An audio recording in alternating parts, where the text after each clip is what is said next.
সেদিন যখন অসুস্থ হয়ে ডাক্তার দেখাতে গেলাম তখন ডাক্তার আমাকে বড় একটা লিস্ট ধরিয়ে দিলেন আর সেখানে ছিল হরেক রকম খাবারের নাম।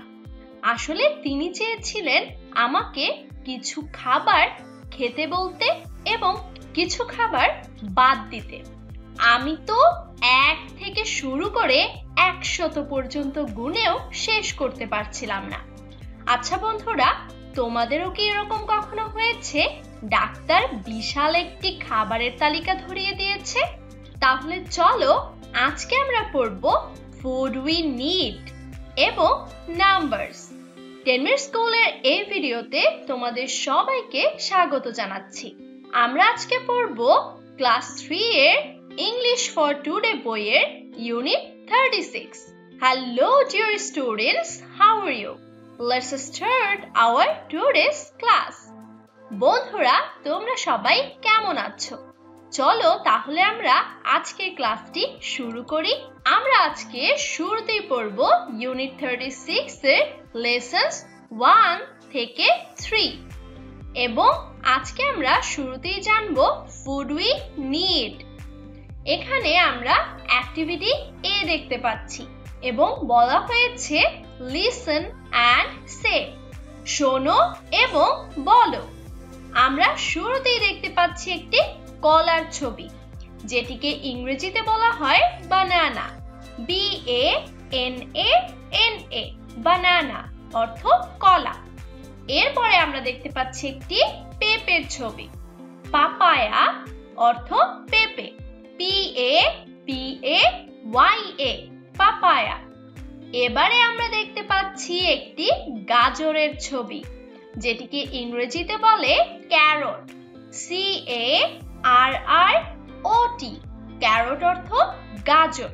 এরপরে আমরা দেখতে পাচ্ছি পাউরুটি, যেটাকে আমরা বলে থাকি ব্রেড, BREAD, ব্রেড, পাউরুটি। এরপরে আমরা দেখতে পাচ্ছি রুটি, RUTI, রুটি, যেগুলো আমরা গম বা ভুট্টা দিয়ে তৈরি করি। এবারে আমরা দেখতে পাচ্ছি ভাতের ছবি, যেটিকে ইংরেজিতে বলে রাইস, RICE, রাইস। এরপরে আমরা কি দেখতে পাচ্ছি? আমরা দেখতে পাচ্ছি মুরগির মাংস, যেটিকে আমরা বলে থাকি চিকেন, CHICKEN, চিকেন। এবারে বন্ধুরা, আমরা কিন্তু 1 গ্লাস দুধ দেখতে পাচ্ছি। দুধের ইংরেজি হলো মিল্ক, MILK, মিল্ক। আচ্ছা বন্ধুরা, চলো তাহলে আমরা আরো কিছু বিষয়ে জানার চেষ্টা করি। আমরা এখানে জুস দেখতে পাচ্ছি, JUICE, জুস। এবারে আমরা কি দেখতে পাচ্ছি? আমরা দেখতে পাচ্ছি মধু, যেটিকে ইংরেজিতে বলে হানি, HONEY, হানি অর্থ মধু। এবারে আমরা দেখতে পাচ্ছি লেন্টিলস, লেন্টিলস মানে হলো ডাল। আমরা বলতে পারি মসুর ডালের কথা। লেন্টিলস বানান হলো LENTILS, লেন্টিলস। এবারে আমরা 1 কাপ চায়ের ছবি দেখতে পাচ্ছি, আর এটিকে ইংরেজিতে বলে টি, TEA, টি মানে হলো চা। এবারে আমরা অ্যাক্টিভিটি বি করার চেষ্টা করব এবং এজন্য আমাদের কি দরকার হবে? Write the food from activity A in the correct list. আমাদের এখানে 2টি লিস্ট করা আছে এবং আমাদের কি করতে হবে? অ্যাক্টিভিটি এ থেকে খাবার সিলেক্ট করতে হবে বা বাছাই করতে হবে এবং সেগুলো এই 2টি লিস্টে লিখে ফেলতে হবে। বাম পাশে যে লিস্টটি রয়েছে সেখানে লেখা আছে food from plants and trees এবং আমাদের ডান পাশে যে ঘরটি রয়েছে সেখানে লেখা আছে ফুড ফ্রম অ্যানিমালস, অর্থাৎ পশু পাখি থেকে যে সকল খাবার রয়েছে সেগুলো আমরা এই সারিতে লিখে ফেলবো এবং গাছপালা বা শস্য থেকে যে সকল খাবার হয় সেগুলো আমরা এই পাশে লিখে ফেলবো। তাহলে চলো আমরা এই কাজটি করে ফেলি। আচ্ছা, তোমাদের অবশ্যই লেখা হয়ে গিয়েছে। তাহলে আমরা এবারে দেখে নেই। Let's see the answers now. এবারে আমরা উত্তরগুলো দেখে ফেলি। যেমন আমরা প্লান্টস এবং ট্রিজ থেকে পাই বানানা বা কলা, পাপায়া বা পেঁপে, ক্যারট বা গাজর, ব্রেড বা পাউরুটি, এছাড়াও আমরা পাই রুটি এবং রাইস বা ভাত। কিন্তু আমরা অ্যানিমাল থেকে পাই চিকেন বা মুরগি এবং মিল্ক বা দুধ। আমরা গরু থেকে দুধ পাই, ছাগল থেকে পাই। এজন্য আমরা যেহেতু অ্যানিমাল থেকে পাচ্ছি সেহেতু আমরা এই পাশে লিখে ফেললাম। আচ্ছা বন্ধুরা, তাহলে চলো এবারে আমরা আরো কিছু লিখে ফেলি। আমরা যেহেতু আমাদের এই প্লান্টস এবং ট্রিজ থেকে আরো কিছু ফুড পাই, অ্যাক্টিভিটি এতে যেগুলো ছিল সেগুলো আমরা লিখে ফেলি। যেমন আমরা পাই জুস। আমরা বিভিন্ন ফলের জুস কিন্তু খেয়ে থাকি এবং এই জুসগুলো আমরা এই গাছে যে ফল হয় সেগুলো থেকে পাই। এরপর আমরা পেয়ে থাকি হানি বা মধু। এছাড়াও পাই লেন্টিলস বা ডাল। পাশাপাশি আমরা পাই টি বা চা। আচ্ছা বন্ধুরা, তাহলে আমরা এবার অ্যাক্টিভিটি সি করে ফেলি। অ্যাক্টিভিটি সি তে রয়েছে একটি পেয়ার ওয়ার্ক বা দলগত কাজ। এখানে আমরা দেখতে পাই যে নেম আদার ফুডস। আমরা আরো কিছু খাবারের নাম জানবো। এখানে বলা হয়েছে আর they from plants and trees or from animals. আমরা যে ফুডগুলো নিয়ে জানবো বা কথা বলবো সেগুলো কি প্লান্টস বা ট্রিজ, শস্য বা গাছপালা থেকে বা অ্যানিমাল থেকে হয়? আচ্ছা, আমরা তাহলে এই প্রশ্নটির উত্তরও খুঁজব। এখানে আমরা দেখতে পাচ্ছি ফুড উই নিডের এখানে আছে which foods below are from plants and trees and which foods are from animals.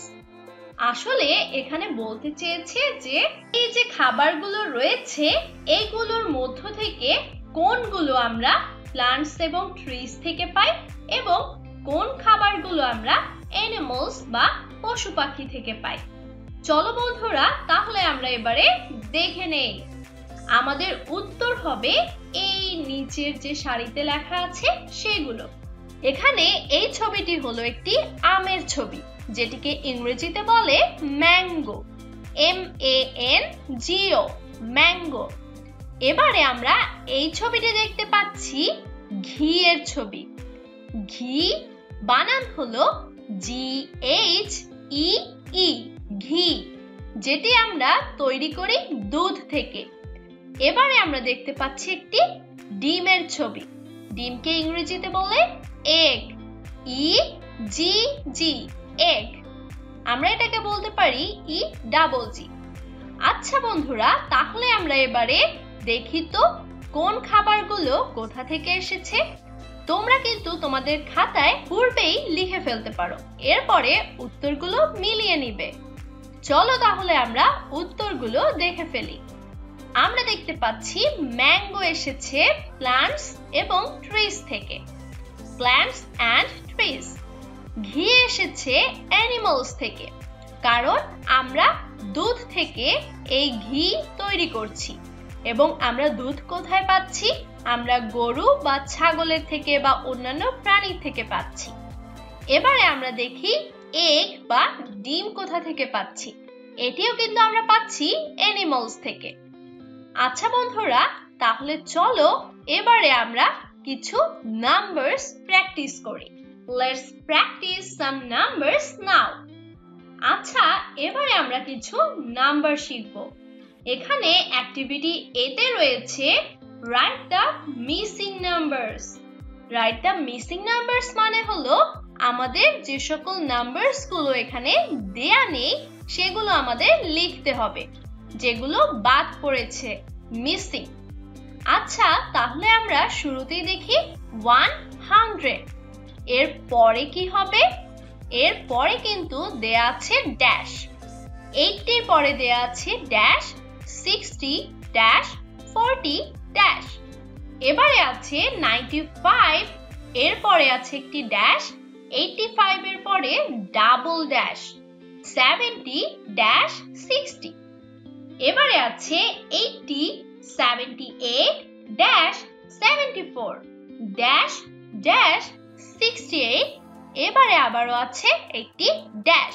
আচ্ছা বন্ধুরা, তোমরা কি ইতোমধ্যে বুঝতে পেরেছো এই শূন্যস্থানগুলোতে কি কি হবে? এবারে আমাদের শেষ যে লাইনের শূন্যস্থান রয়েছে সেখানে আছে 74, 70 ড্যাশ, 62 ড্যাশ, 54 ড্যাশ ড্যাশ। চলো বন্ধুরা, দ্রুত তোমরা তোমাদের খাতায় উত্তরগুলো লিখে ফেলো। এরপরে আমরা এই যে শূন্যস্থানগুলো রয়েছে এই মিসিং নাম্বারসগুলো আমরা মিলিয়ে নেব। আচ্ছা বন্ধুরা, তাহলে আমরা এবারে মিলিয়ে নেই। আমাদের শূন্যস্থানের শুরুতেই হবে 90, এরপরে হবে 70, এরপরে 50, এরপরে আমরা দেখতে পাচ্ছি 30 এবং এরপরে 95, 90, 85, 80, 75, এরপরে আছে 65, এরপরে আমাদের মিসিং নাম্বার আছে 76, এছাড়াও আছে 72, 70 এবং 66, 66, 58, 50। আশা করছি তোমরা সবগুলো মিসিং নাম্বারস খুঁজে পেয়েছো। চলো বন্ধুরা, তাহলে আমরা এবারে অ্যাক্টিভিটি বি করে ফেলি। অ্যাক্টিভিটি বি তে রয়েছে রাইট দ্য নেক্সট ওয়ার্ড। আমাদের এখানে কি করতে হবে? এই যে ওয়ার্ডগুলো রয়েছে এর নেক্সট ওয়ার্ড আমাদের লিখে ফেলতে হবে। এখানে আছে 6, 6 এর নেক্সট ওয়ার্ড কি হবে? এটি তোমরা লিখে ফেলো। এরপরে আছে 24, 24 এর নেক্সট ওয়ার্ড কি হবে? লিখে ফেলো। এরপরে আছে 14, 14 এর নেক্সট ওয়ার্ড কি হবে? লিখে ফেলো। এরপরে আছে 26, এর নেক্সট ওয়ার্ড তোমাদের লিখতে হবে। এবারে আছে 19, 19 এর নেক্সট ওয়ার্ড দ্রুত তোমরা খাতায় লিখে ফেলো। এরপরে আছে 29, এর নেক্সট ওয়ার্ডও লিখতে হবে। আশা করছি তোমরা সবাই এই ওয়ার্ডগুলো ইতোমধ্যেই লিখে ফেলেছো। চলো তাহলে আমরা এবার মিলিয়ে নেই।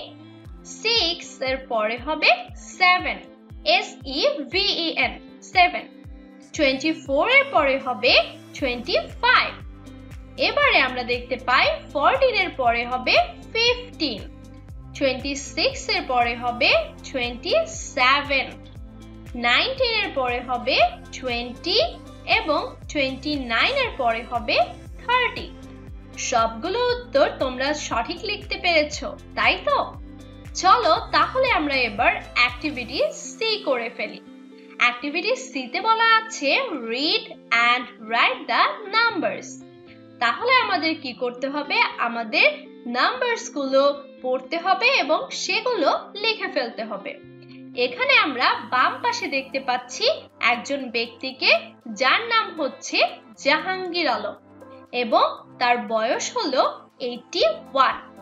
এবারে আমরা নিচে লিখতে পারি he is dash years old.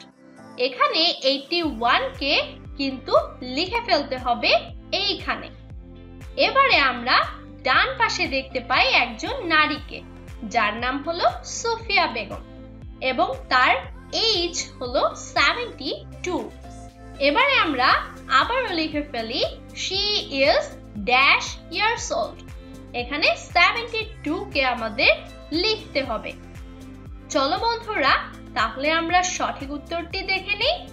সঠিক উত্তর হবে he is 81, EIGHTY 80 ONE 81 years old.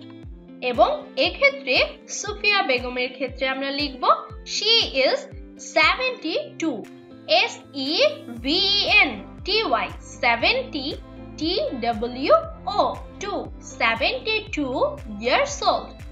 তাহলে তোমরা ইতোমধ্যেই লিখতে পেরেছো। চলো বন্ধুরা, এবারে আমরা জেনে নেই, did you understand the lesson? তুমি কি এই পাঠটি বুঝতে পেরেছো? যদি বুঝতে পারো অবশ্যই কমেন্ট সেকশনে জানিয়ে দিবে, এবং তোমার যদি কোনো উত্তর জানার থাকে তাহলে অবশ্যই প্রশ্নটি কমেন্টে জানিয়ে দিতে পারো। আশা করছি পরবর্তী ভিডিওতেও তোমরা সাথেই থাকবে। 10 মিনিট স্কুলের এই ভিডিওতে এতক্ষণ থাকার জন্য তোমাদের সবাইকে ধন্যবাদ জানাচ্ছি। পরবর্তী ভিডিও দেখার আমন্ত্রণ জানিয়ে আজকের ক্লাসটি এখানেই শেষ করছি। ভালো থেকো বন্ধুরা।